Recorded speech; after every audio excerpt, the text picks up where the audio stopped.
O mistério do esvaziamento.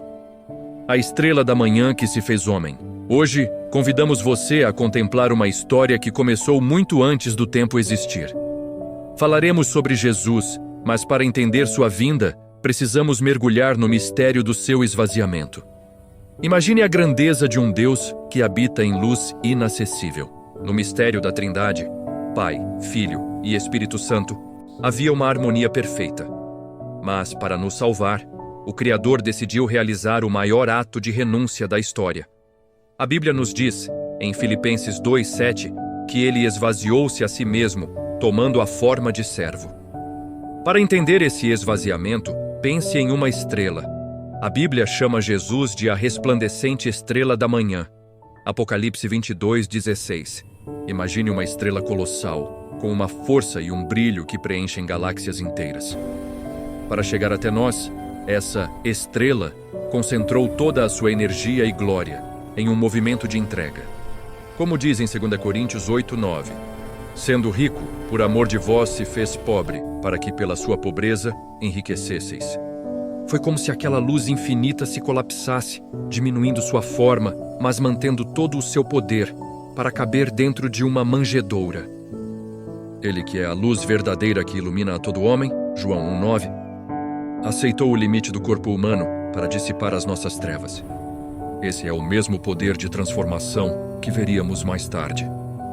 Aquele que transformou a água em vinho em Canaã, João 2, mudando a própria essência do que era comum em algo extraordinário, foi o mesmo que transformou sua natureza de glória em natureza de carne.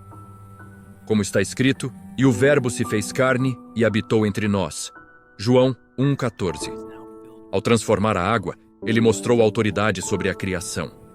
Ao se transformar em homem, ele mostrou que o seu amor é a força mais poderosa do universo. Ele se esvaziou do brilho eterno para nos encher com a esperança da eternidade. Esse Jesus, que nasceu na humildade, não veio apenas para cumprir uma missão distante. Ele veio para ser o seu companheiro constante. Ele entende o seu cansaço ao voltar do trabalho e conhece cada uma das suas lutas. Ele prometeu: eis que estou convosco todos os dias. Mateus 28:20. Onde quer que você vá, ele cuida da sua ida e da sua vinda. Ele se levanta como um escudo à sua frente, protegendo-o contra as forças do mal e cobrindo-o com seu manto sagrado. Ele nos enviou o Consolador, o Espírito Santo, para que a chama desse amor nunca se apague no seu peito. Jesus prometeu: não vos deixarei órfãos, voltarei para vós. João 14:18. Ele é a videira verdadeira, e nele encontramos a vida que nos sustenta até os confins da terra. Ouça agora o convite que ecoa, através dos séculos, feito especialmente para você. Vinde a mim, todos os que estáis cansados e sobrecarregados, e eu vos aliviarei. Mateus 11:28. Ele quer sentar à mesa com você. Ele quer orar em sua casa, confortar suas noites de insônia e transformar seu deserto em jardim. Vem e segue-me, ele diz suavemente, pois o seu amor, que foi capaz de concentrar a glória de uma estrela para nascer em uma estrebaria, é o mesmo amor que protegerá você por toda a vida. O Verbo antes do tempo e a física da eternidade. No princípio, antes que a primeira partícula de poeira estelar fosse colocada em órbita, antes que o tempo começasse a sua contagem implacável, ele já era. No silêncio ensurdecedor da eternidade, o Filho habitava no seio do Pai. Ele não era apenas uma ideia ou uma promessa. Ele era o Logos, o Verbo. A razão pela qual o universo faz sentido. Para entendermos Jesus, precisamos olhar além do berço em Belém. Precisamos vê-lo como o arquiteto da realidade. A física nos ensina que o universo é regido por leis precisas: a gravidade, o eletromagnetismo, a força nuclear forte. Mas de onde vem a ordem? De onde vem a informação que diz à matéria como se comportar? Jesus é o detentor dessa informação. Ele é o código-fonte da existência. Imagine cada átomo, cada hélice de DNA e cada órbita planetária como notas musicais em uma partitura infinita. Ele escreveu a música e ele é a própria execução. Quando pensamos na água se tornando vinho, ou na luz surgindo das trevas, não estamos vendo a quebra das leis naturais. Estamos vendo o autor das leis agindo em sua própria obra. A física explica como a matéria se move, mas Jesus explica por que ela existe. Ele habita em uma dimensão onde a bondade e o poder são uma coisa só. Em seu estado glorioso, envolto em tons de ouro envelhecido, ele sustenta o peso de todos os mundos com a força de sua palavra. Nada existe sem ele, nada subsiste fora dele. E, no entanto, em sua infinita bondade, este ser incomensurável olhou para a nossa pequena esfera de poeira e decidiu fazer o impensável. Mas o que levaria o Senhor das Estrelas a se despir de sua magnitude? Por que o autor da vida aceitaria o convite da morte? O segredo reside no maior mistério da teologia, o esvaziamento total do infinito.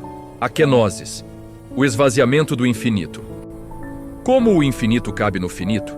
Como a eternidade se submete aos segundos e minutos? A Bíblia nos fala da kenosis, o esvaziamento voluntário. Deus, em sua bondade absoluta, não considerou o ser igual a Deus algo a que deveria se apegar. Ele decidiu abrir mão. Imagine um rei que tira sua coroa, despe-se de seus mantos de púrpura e caminha descalço entre os mendigos. Não como um disfarce, mas tornando-se um deles. Jesus fez algo muito mais profundo. Ele deixou para trás as prerrogativas de sua divindade. Ele que preenchia o universo, permitiu-se ser limitado por uma pele humana em tom ele, que não conhecia o cansaço, aceitou a necessidade do sono e do fôlego.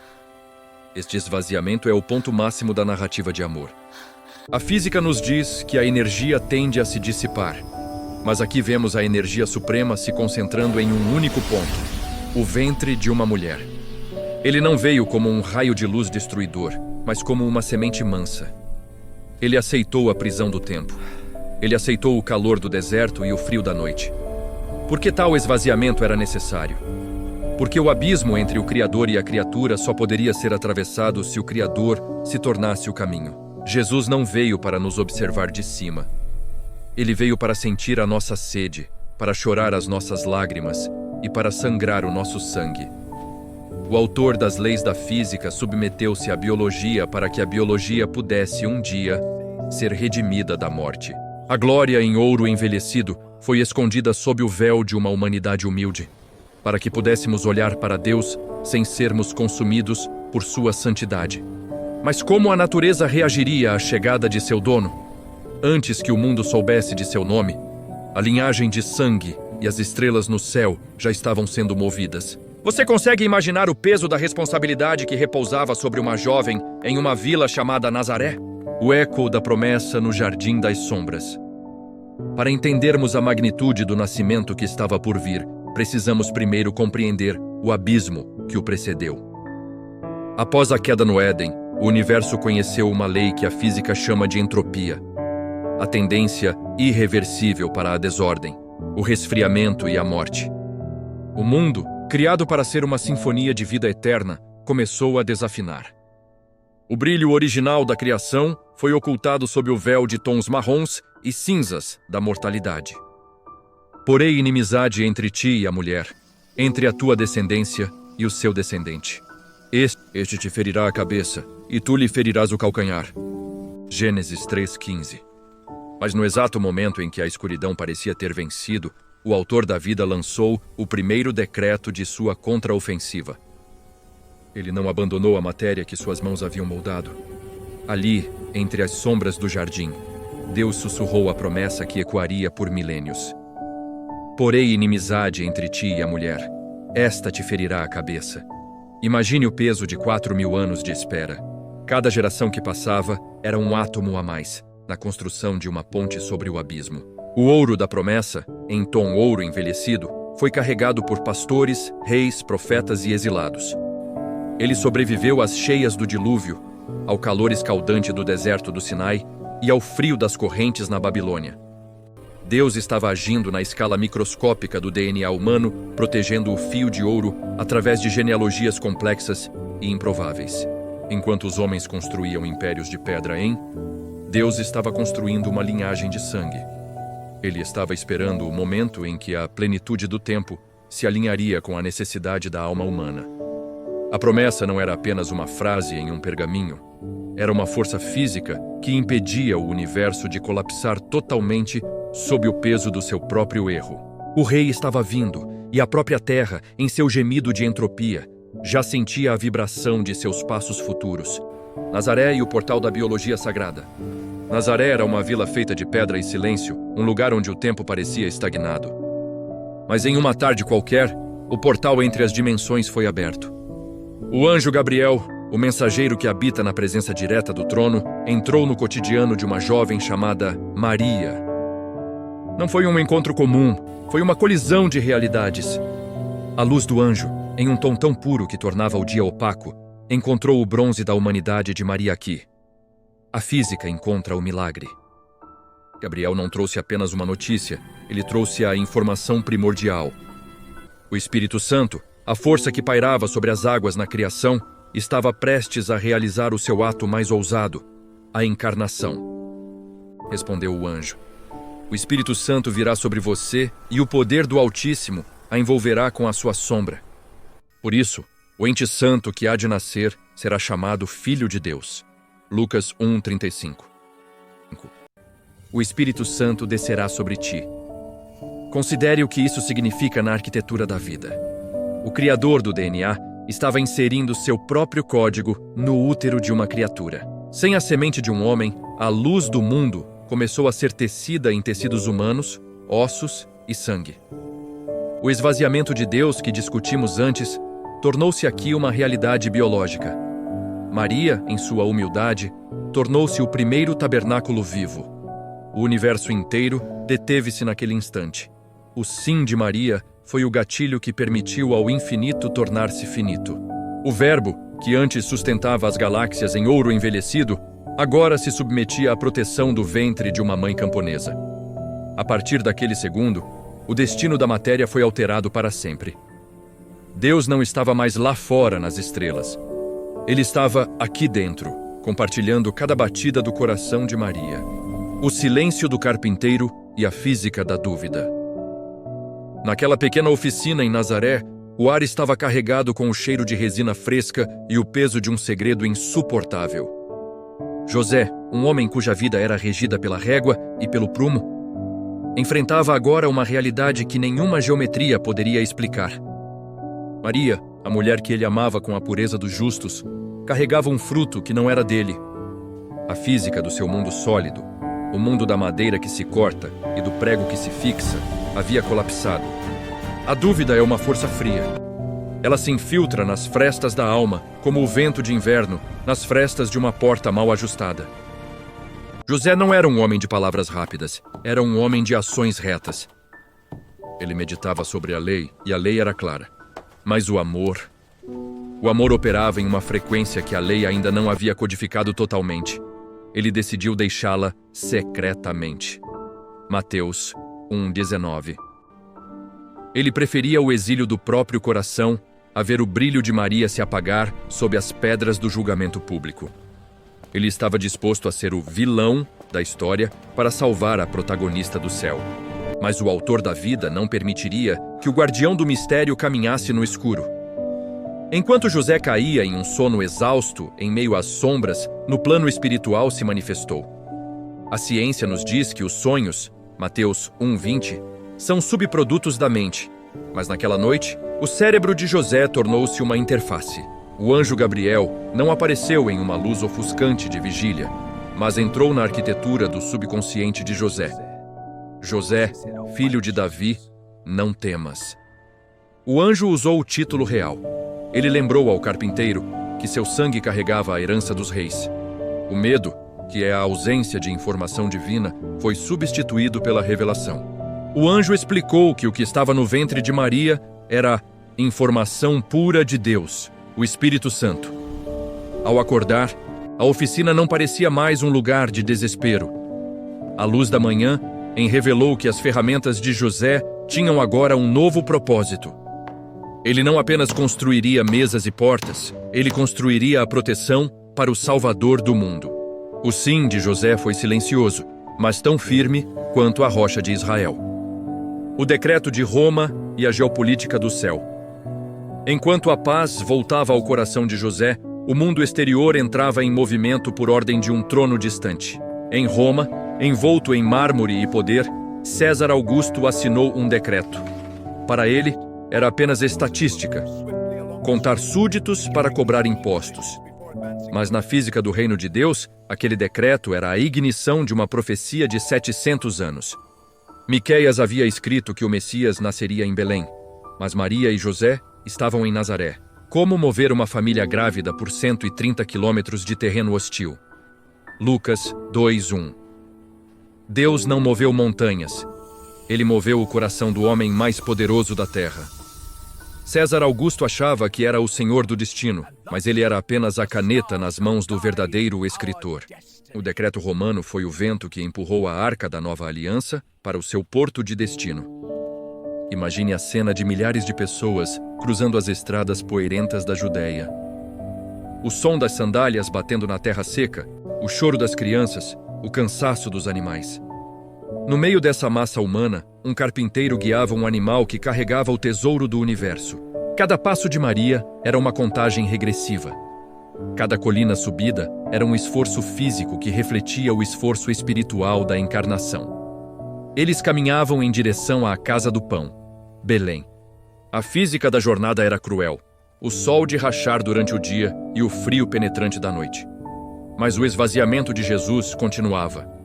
Ele, que outrora cavalgava as nuvens, agora sentia cada solavanco da estrada no ventre de sua mãe. O mundo não parou para eles. As estalagens estavam cheias. As cidades estavam barulhentas.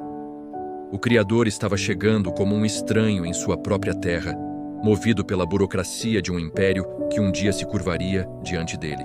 Mas o que acontece quando o destino final é alcançado e todas as portas se fecham? Como a luz do mundo pode ser recebida em um lugar onde não há lugar para ela?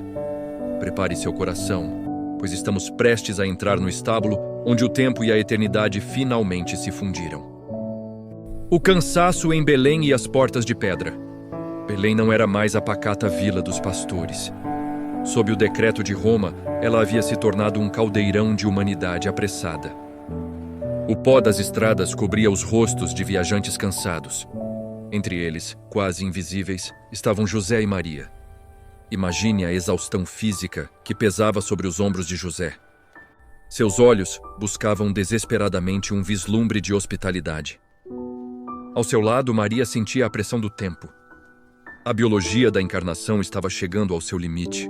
As contrações, ondas de dor que o próprio Deus agora experimentava através do sistema nervoso de sua mãe, começavam a ditar o ritmo da noite. Lucas 2:6. A física daquela noite era cruel. O frio do deserto começava a descer sobre a cidade, contrastando com o calor das lareiras dentro das casas onde não havia lugar para eles. José batia em portas de madeira pesada. Não há lugar. Era a resposta que ecoava como o bater de um martelo. É o paradoxo supremo. O dono de todas as moradas, aquele que desenhou as mansões celestiais em ouro envelhecido, estava sendo rejeitado por uma porta de estalagem. O mundo estava ocupado demais com seus próprios censos e impostos para notar que o seu centro de gravidade estava parado ali, no meio da rua, sob o frio da noite. Cada não que José ouvia era um eco da queda do homem. A humanidade estava fechada em si mesma. Maria, apoiada no animal, olhava para as estrelas. Aquelas mesmas estrelas que o filho que ela carregava havia nomeado uma a uma. O silêncio do céu parecia absoluto, mas na verdade era o silêncio de um arco sendo esticado ao máximo antes do disparo. O Criador estava permitindo ser o último da fila. Ele estava aceitando a rejeição para que, um dia, ninguém mais fosse rejeitado por Deus. Quando todas as portas de Belém se fecharam, restou apenas um lugar onde a arquitetura era feita de rocha bruta e a companhia era de animais silenciosos. Colossenses 1:16-17. O santuário do feno e o sopro da criação. O santuário escolhido para o rei não tinha mármore ou seda. Era um lugar de sombras, onde o cheiro de feno seco e o calor dos animais criavam uma atmosfera de humildade radical. Ali, entre as paredes de pedra áspera, o tempo parecia ter parado de correr. A física do ambiente era simples e direta. a dureza da rocha e a suavidade da palha. José preparou o melhor lugar que pôde, suas mãos limpando o espaço com a mesma reverência com que um sacerdote limparia o altar. Ele sabia que aquele estábulo mergulhado era agora o lugar mais sagrado do universo. Os animais, testemunhas silenciosas da criação, pareciam entender o que os homens ignoravam. O sopro quente dos bois e ovelhas aquecia o ar, uma oferenda natural ao seu Criador que estava prestes a nascer.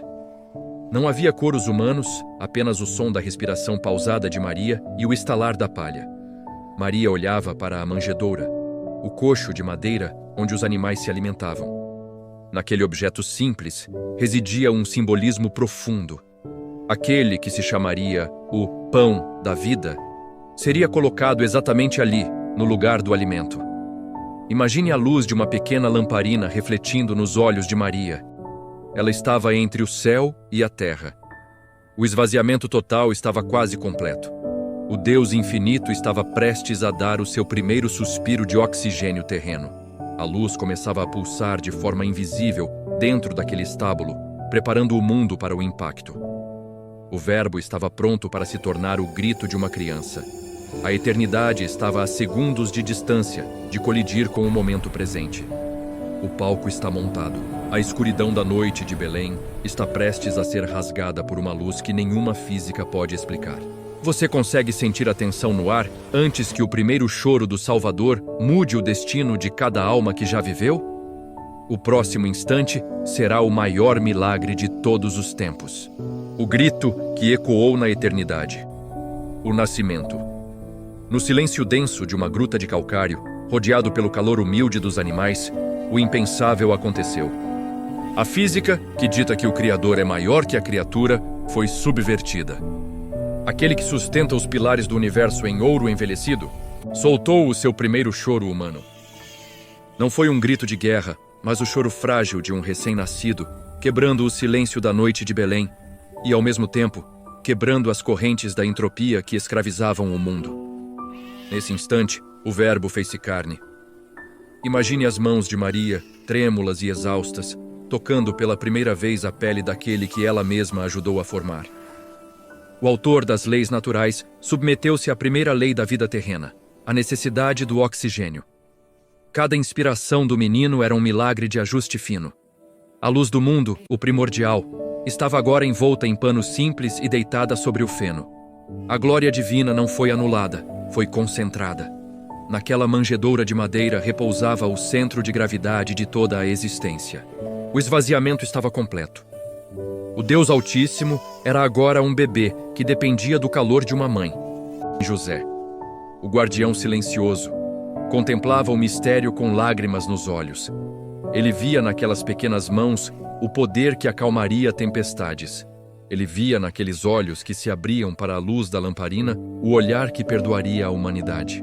A física daquela sala mudou. A rocha fria parecia irradiar calor, e o ar parecia saturado de uma presença sagrada. Deus não estava mais lá fora, no vácuo do espaço. Ele estava aqui, no cheiro da palha e no calor da vida. A maior demonstração de força da história foi feita através da maior fragilidade. O rei havia chegado, e o seu primeiro trono era um coxo de animais. A explosão da glória e o cântico dos campos. Enquanto a cidade de Belém dormia o sono da indiferença, a poucos quilômetros dali, nos campos de vigília, a realidade estava prestes a ser rasgada. Os pastores, homens rudes de mãos marcadas pela terra e vidas passadas na periferia da sociedade, foram as primeiras testemunhas convidadas para a festa do céu. Para a elite do mundo, eles eram invisíveis. Para o autor da vida, eles eram os convidados de honra. De repente, a noite desapareceu, engolida por uma luz que não vinha do sol nem da lua. Um anjo do Senhor materializou-se diante deles, envolto num brilho tão intenso que a própria estrutura do espaço parecia vibrar. O medo, essa reação física instintiva diante do desconhecido, tomou conta deles. Mas a voz que ouviram trazia a frequência da paz. Não temais, porque eis aqui vos trago novas de grande alegria. E de repente, o céu não pôde mais conter a sua alegria. Uma multidão do exército celestial apareceu, transformando a noite num cenário de ouro envelhecido. O som que ecoava não eram apenas vozes, mas a própria música das esferas, a harmonia perfeita da criação celebrando o seu Criador. Glória a Deus nas alturas e paz na terra entre os homens. Aqueles pastores, habituados ao silêncio das montanhas, ouviam agora a sinfonia que os anjos ensaiavam desde a eternidade.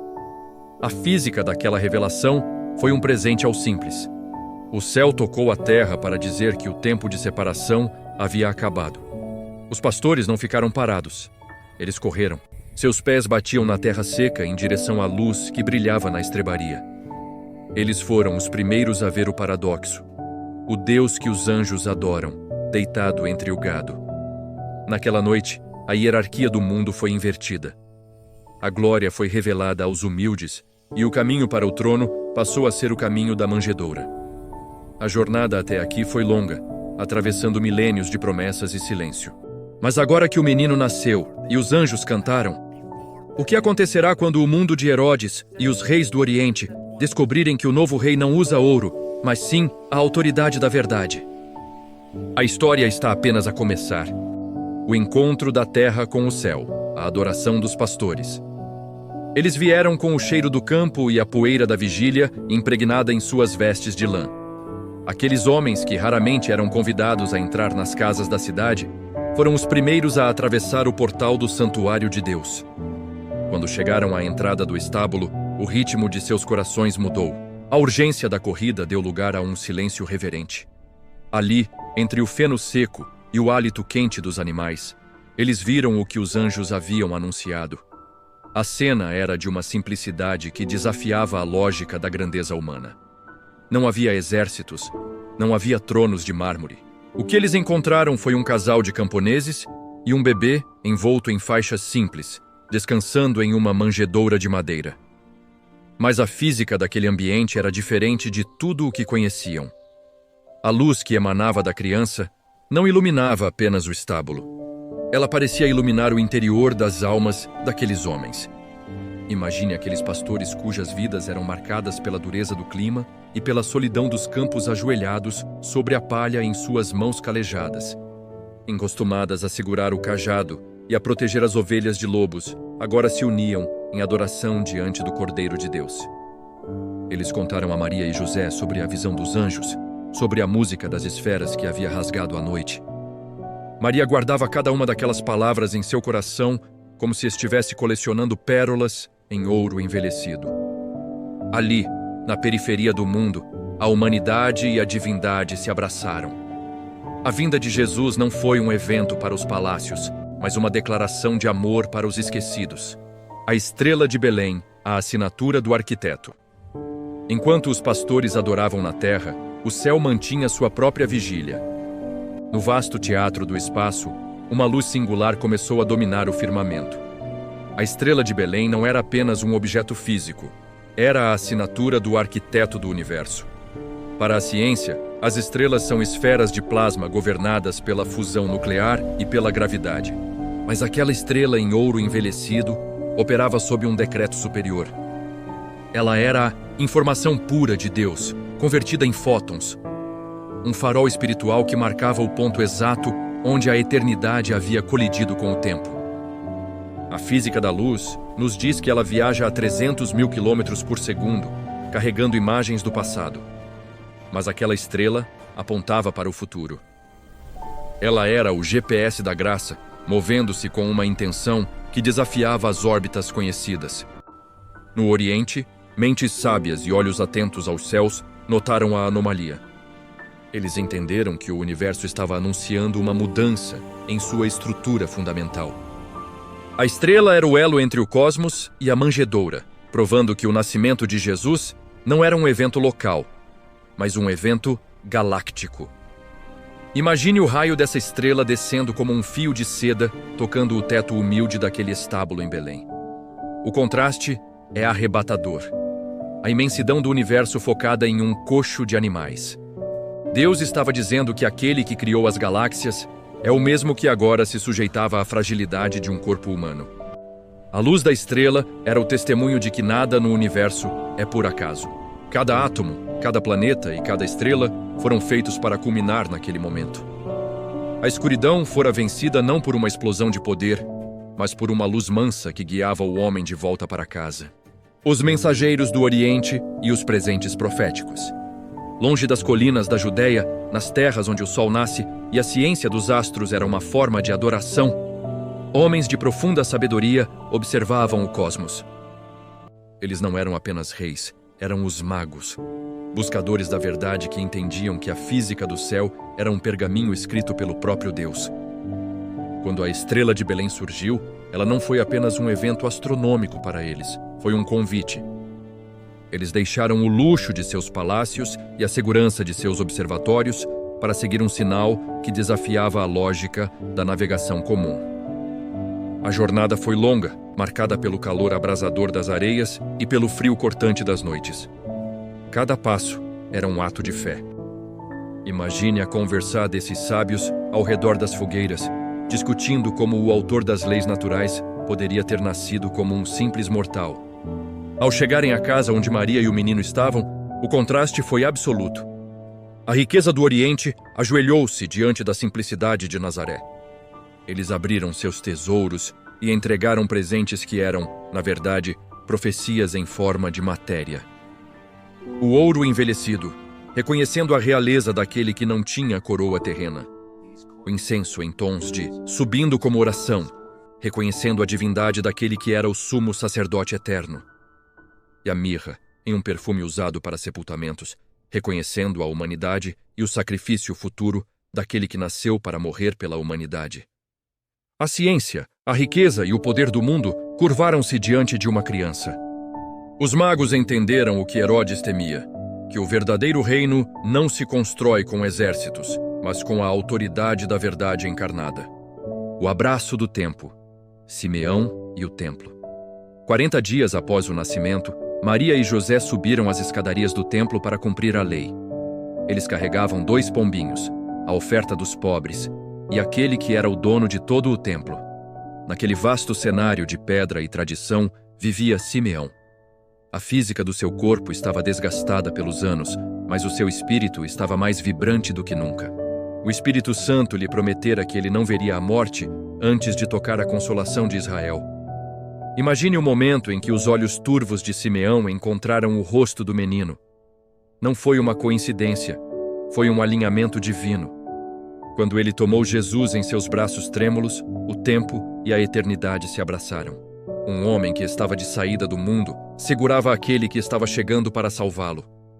"Agora, Senhor, podes deixar partir em paz o teu servo", exclamou ele, com a voz embargada. A luz que ele viu naquele bebê era a luz que iluminaria as nações e revelaria a glória de Deus.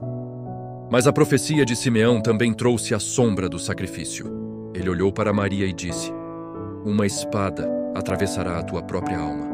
Naquele instante, a alegria do nascimento encontrou o peso da cruz. O esvaziamento de Jesus teria um custo, e sua mãe compartilharia dessa dor.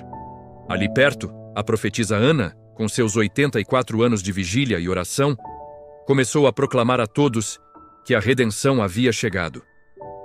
Ela é diferente da Ana, mãe do profeta Samuel, que aparece no Antigo Testamento, 1 Samuel, e é conhecida por sua oração e voto. O templo, feito de pedras, finalmente recebia a sua pedra angular. O rito estava cumprido.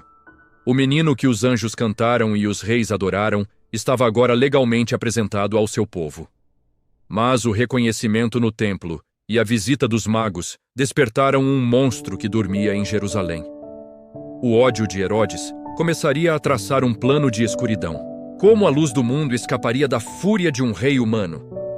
Prepare-se, pois a próxima jornada levará a Sagrada Família para as terras do Egito, em uma fuga desesperada sob o manto da noite. O manto da noite e o caminho do exílio. Enquanto o ouro dos magos ainda brilhava na pequena casa de Belém, uma sombra densa se movia nos corredores do palácio de Jerusalém. O rei Herodes, consumido pela entropia do poder e pelo medo da perda, decretou a escuridão. Mas a física do reino de Deus opera em uma velocidade que nenhum mensageiro humano pode alcançar. Antes que a primeira espada fosse desembainhada, o aviso divino viajou na velocidade do pensamento. O anjo apareceu a José. Foge para o Egito. A fuga não foi uma procissão real. Foi um ato de sobrevivência sob o manto da noite. Imagine o esforço físico de José e Maria cruzando as fronteiras da Judéia. Na física, o movimento exige energia e resistência. Para a Sagrada Família, cada passo nas dunas era uma batalha contra o cansaço e o medo. Eles estavam refazendo, em sentido inverso, o caminho do Êxodo. O Criador, que outrora abriu o Mar Vermelho com um braço forte, agora cruzava as mesmas areias como um refugiado indefeso, dependendo do braço de um carpinteiro e do calor do colo de sua mãe. O Egito, com suas pirâmides antigas e monumentos de pedra, tornou-se o esconderijo da luz do mundo. Ali, em meio a uma cultura de deuses de pedra, o Deus vivo encontrou abrigo. O esvaziamento de Jesus atingia um novo nível. Ele era um estrangeiro em uma terra estranha. Enquanto Herodes espalhava dor em Belém, o menino Jesus crescia em silêncio sob o sol africano. Deus estava provando que as sombras podem ser usadas para proteger a luz e que nenhum decreto humano pode anular o cronômetro da eternidade. A segurança do Messias não vinha de muralhas, mas da invisível e absoluta mão da providência. O retorno a Nazaré e a biologia da sabedoria. Após a morte do tirano, o retorno. A Sagrada Família volta para as colinas verdes e pedregosas da Galileia. Nazaré, a vila, os recebe de volta ao anonimato. Começa aqui o período que a história chama de Anos Ocultos. Para um vídeo de narrativa longa, este é o momento de contemplar a física do crescimento. Jesus, sendo plenamente Deus, era também plenamente homem. Isso significa que suas células se multiplicavam, seus ossos se fortaleciam e sua mente humana processava o mundo através da biologia que ele mesmo inventou. A Bíblia nos diz que ele crescia em sabedoria, estatura e graça. Considere a complexidade disso. A sabedoria infinita estava sendo filtrada por um cérebro humano em desenvolvimento. Imagine Jesus na oficina de José, o cheiro de cedro e serragem preenchendo o ar. Suas mãos, que um dia seriam perfuradas, agora aprendiam a manejar o formão e a serra. Ele não usava seus poderes divinos para facilitar o trabalho. Ele honrava a matéria, submetendo-se ao esforço e ao suor. Naquela oficina, a eternidade trabalhava em silêncio. Cada móvel que Jesus ajudava a construir era uma lição de paciência. O mundo o ignorava, mas a natureza o reconhecia. As flores do campo e os pássaros do céu eram seus companheiros de meditação. Ele estava se preparando, não havia pressa, pois o autor do tempo sabe o momento exato de cada ato. Nazaré não era uma prisão de anonimato, mas o laboratório da santidade comum.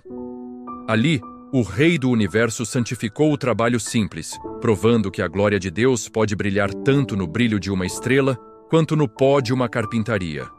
Mas o silêncio de Nazaré estava prestes a ser rompido por uma viagem a Jerusalém. Aos 12 anos, o menino Jesus revelaria que sua mente humana já estava em perfeita sintonia com a mente divina. O que acontece quando os doutores da lei encontram a própria lei em forma de criança? Prepare-se para o encontro no templo que deixaria os sábios emudecidos. O despertar no templo, a sabedoria entre as pedras. Aos 12 anos, na transição da infância para a maturidade segundo os costumes da época, Jesus subiu a Jerusalém para a Páscoa. Para a física, 12 anos representam um ciclo de crescimento biológico e maturação neural. Mas para o Verbo encarnado, era o momento em que a sua consciência humana se alinhava perfeitamente com a sua origem divina. Enquanto Maria e José iniciavam a viagem de volta, Jesus permaneceu.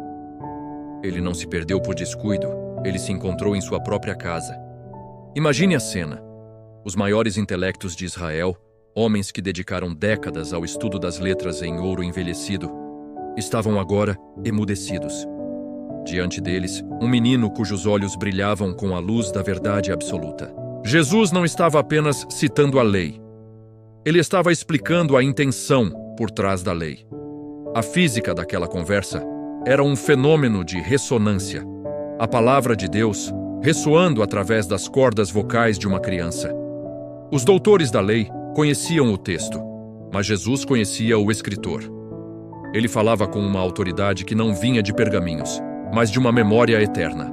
Quando Maria e José finalmente o encontram, após 3 dias de angústia, a resposta de Jesus define o resto de sua vida. Não sabíeis que me cumpre estar na casa de meu pai?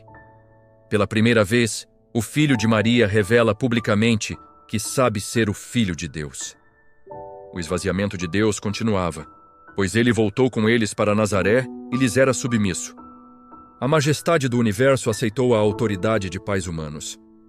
Ali, sob o céu da Galileia e a sabedoria infinita, continuou a ser moldada pela disciplina e pelo silêncio, provando que o maior poder é aquele que sabe esperar o tempo certo de florescer.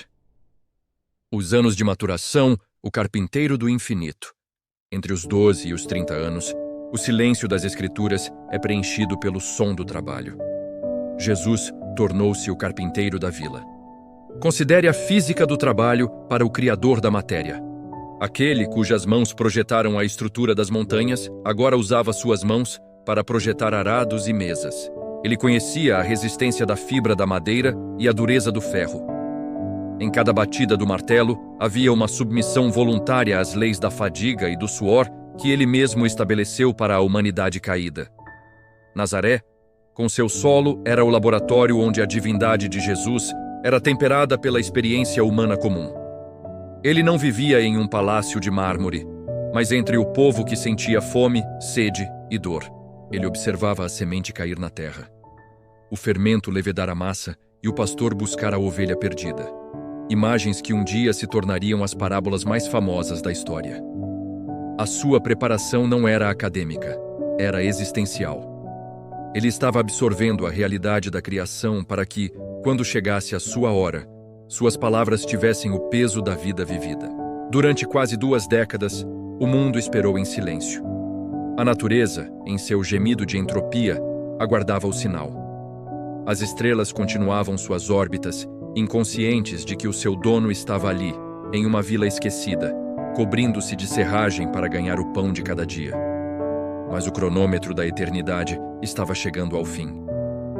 O deserto da Judéia já começava a ouvir uma voz solitária. O Verbo estava prestes a deixar a oficina de madeira para começar a construção do reino que não é feito por mãos humanas.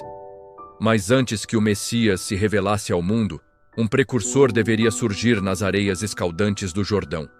Quem era o homem que, vestido de pelos de camelo e alimentado pelo deserto, sacudiria os alicerces de Jerusalém com um grito de arrependimento? Prepare-se para o encontro de 2 primos que mudaria o curso dos séculos, o batismo de Jesus. O trovão no deserto, a voz de João Batista. 400 anos de silêncio profético foram rompidos, não por um sussurro nos palácios, mas por um grito no deserto. João Batista, o filho do milagre de Zacarias e Isabel, era a personificação da urgência divina. Na física, antes de uma grande onda atingir a costa, há um recuo das águas e uma mudança na pressão do ar. João era essa mudança de pressão. Ele era o precursor, a frequência vibratória que preparava o solo seco do coração humano para receber a semente do Verbo. Viver no deserto moldou a alma de João. Ele se alimentava de gafanhotos e mel silvestre, despojado de toda a distração da matéria. Sua pele, curtida pelo sol, era o testemunho de uma vida entregue ao propósito. Milhares de pessoas deixavam o conforto das cidades para ouvi-lo. Por quê?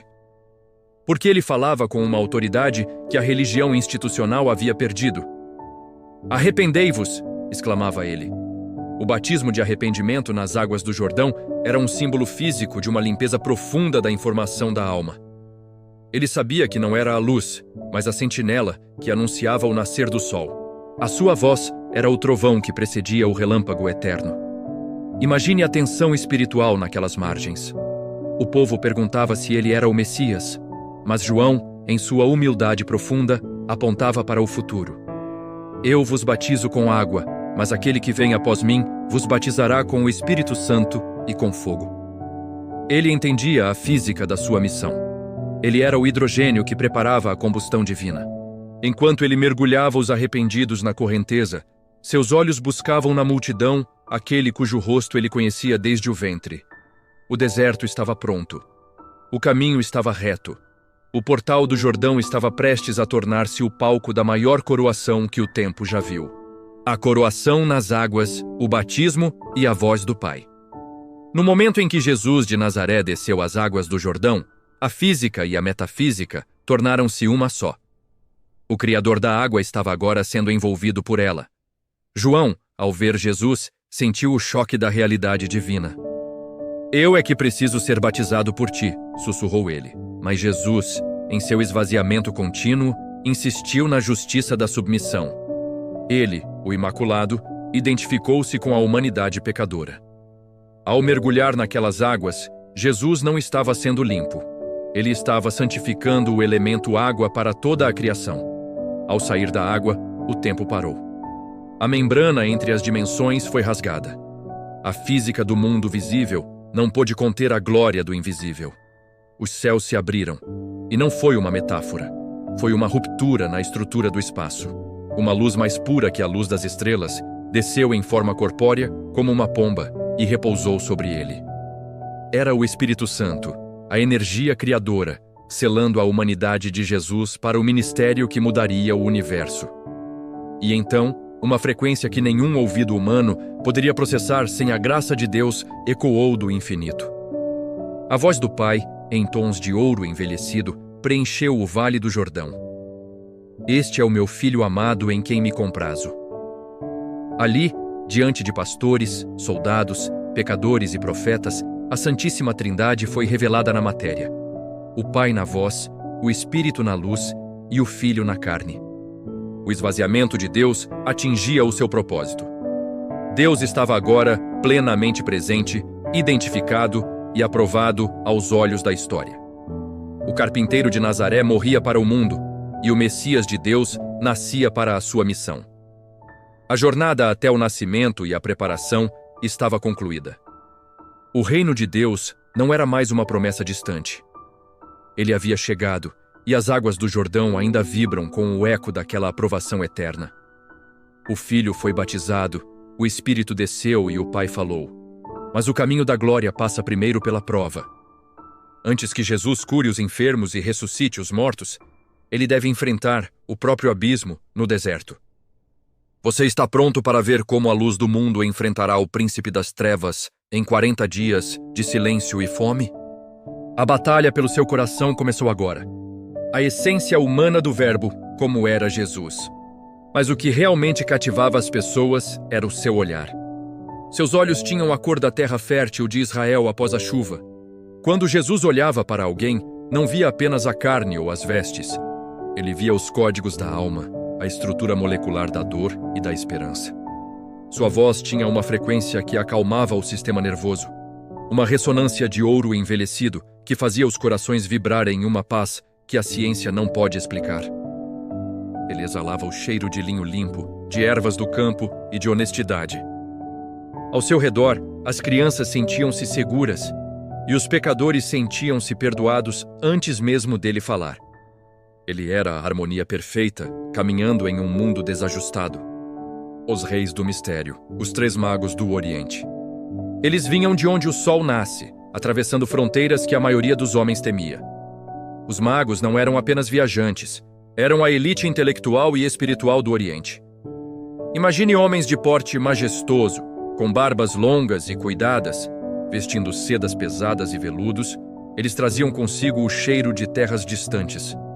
Sândalo, canela e o aroma penetrante do incenso. Ao redor deles havia uma aura de mistério e erudição. Seus servos carregavam arcas de madeira escura com reforços em ouro envelhecido. Quando eles entravam em uma vila, o tempo parecia parar. O contraste era absoluto.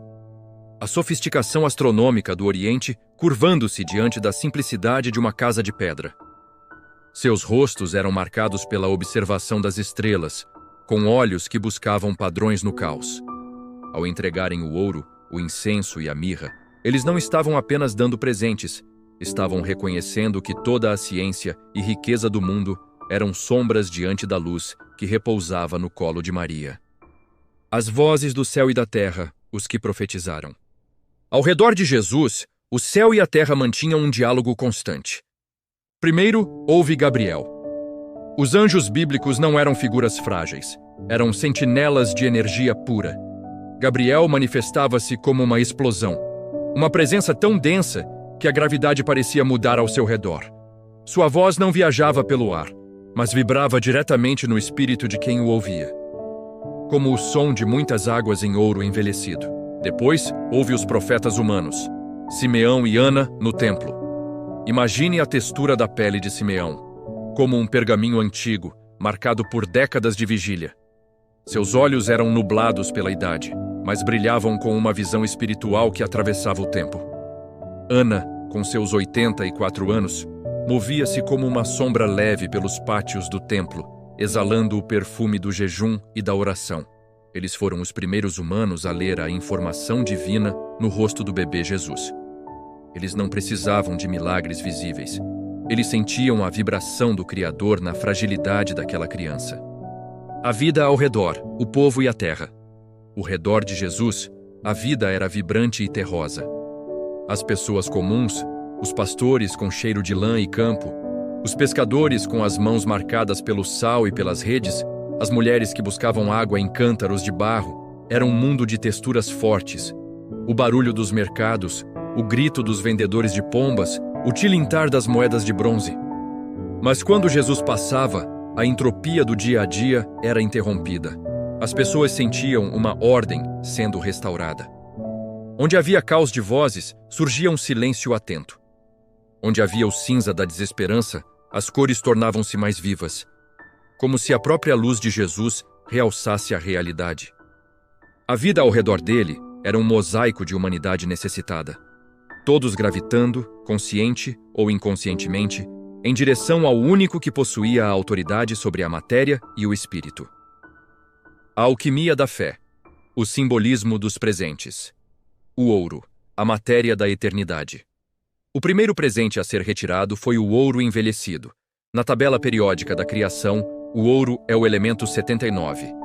Mas ele é mais do que um metal. Ele é a assinatura da luz solidificada na Terra. A física nos diz que o ouro é quase indestrutível. Ele não oxida, não corrói e não se curva ao tempo. Ele é o metal nobre que permanece puro, mesmo no meio do caos. Ao entregarem o ouro, os magos estavam reconhecendo a realeza incorruptível de Jesus. Enquanto os reinos da terra sobem e descem como a maré, o reino deste menino é feito da substância que não conhece o fim. Eles deram o ouro daquele que é o dono de todas as minas, reconhecendo que, embora estivesse em uma casa humilde, ele era o soberano sobre a matéria. O ouro ali representava o trono que não pode ser abalado. O incenso, a física da oração. Em seguida, o aroma do incenso, o líbano, preencheu o ambiente, flutuando em espirais de cor. Quimicamente, o incenso é uma resina complexa, composta por terpenos que, ao serem tocados pelo fogo, transformam o sólido em algo etéreo. É a transição da matéria para o espírito. O incenso era o presente para o divino. Na tradição bíblica, o fumo do incenso subindo ao céu simbolizava as orações que alcançam o trono de Deus. Ao oferecerem essa fragrância, os magos declaravam que aquele bebê não era apenas um mestre ou um líder, mas o próprio Deus que se deixou limitar pela carne. O incenso reconhecia Jesus como o sumo sacerdote, a ponte entre a humanidade e a santidade pura. Era o perfume da adoração, o reconhecimento de que o invisível agora habitava no visível. A mirra, o medicamento da mortalidade. Por fim, a mirra. Uma resina em tom de bronze escuro e avermelhado, extraída das lágrimas de uma árvore do deserto. A mirra possui propriedades antissépticas e era usada para curar feridas e para o embalsamamento. Ela representa a física da preservação contra a decomposição. A mirra era o presente mais enigmático e doloroso. Ela apontava para a humanidade e o sacrifício de Jesus. Ao oferecerem mirra, os magos profetizavam que o rei teria que sofrer e que o Deus imortal morreria como um homem. A mirra era o reconhecimento da biologia de Jesus, um corpo que sentiria dor, que sangraria e que seria sepultado. Mas, assim como a mirra preserva o que é precioso, O sacrifício de Jesus preservaria a humanidade da corrupção eterna. Era o presente da redenção, o reconhecimento de que ele nasceu para ser o Cordeiro. Ali, naquela sala simples, a ciência do mundo e a teologia do céu se encontraram. Ouro, incenso e mirra, realeza, divindade e sacrifício. Os elementos da terra curvaram-se ao seu Criador. O ciclo da vinda estava completo. O esvaziamento de Deus gerou a maior riqueza da humanidade. A partir daqui, a jornada deste menino mudaria cada lei do coração humano. A luz que nasceu na manjedoura agora brilha em você.